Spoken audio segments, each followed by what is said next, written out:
लोकसभा ही नहीं, राज्यसभा में भी बीजेपी और एनडीए का संख्या बल कम हो गया है। राज्यसभा में भाजपा के 4 मनोनीत सदस्य शनिवार को सेवानिवृत्त हो गए। इसके साथ ही राज्यसभा में बीजेपी की ताकत घटकर 86 और एनडीए की ताकत 101 रह गई है। 19 सीटें खाली होने से राज्यसभा में सदस्यों की वर्तमान संख्या 226 है।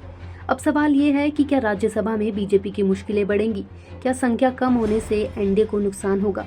क्या एनडीए के पास महत्वपूर्ण कानून पारित करने के लिए पर्याप्त संख्या है या नहीं?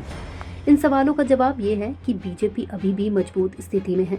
एनडीए के पास अभी भी 7 गैर राजनीतिक नामांकित सदस्यों, 2 निर्दलीय और एआईएडीएमके और वाईएसआरसीपी जैसे सहयोगियों के समर्थन से आगामी बजट सत्र में महत्वपूर्ण कानून पारित करने के लिए संख्या है। लेकिन दूसरों पर निर्भरता कम करने के लिए नामांकन श्रेणी के तहत रिक्तियों को जल्द से जल्द भरना होगा। रिपोर्ट्स के मुताबिक राज्यसभा सांसद राकेश सिन्हा, राम शकल, सोनल मानसिंह और महेश जेठमलानी मनोनीत सदस्य हैं। ये सभी शनिवार को सेवानिवृत्त हो गए।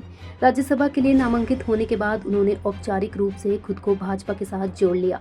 नामांकित श्रेणी में एक अन्य राज्यसभा सदस्य गुलाम अली हैं, जो भाजपा से हैं। वह सितंबर 2028 में सेवानिवृत्त होंगे। राष्ट्रपति सरकार की सिफारिश पर 12 सदस्यों को राज्यसभा के लिए मनोनीत करते हैं।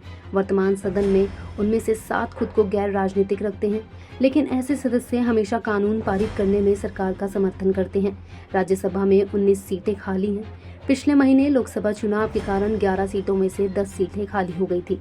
भारत राष्ट्र समिति के सदस्य के केशव राव के इस्तीफे से एक सीट खाली हो गई थी। बाद में केशव राव कांग्रेस में शामिल हो गए। आने वाले महीनों में इन 11 सीटों पर होने वाले चुनाव में 8 सीटें एनडीए और 3 सीटें इंडिया को मिलने की संभावना है।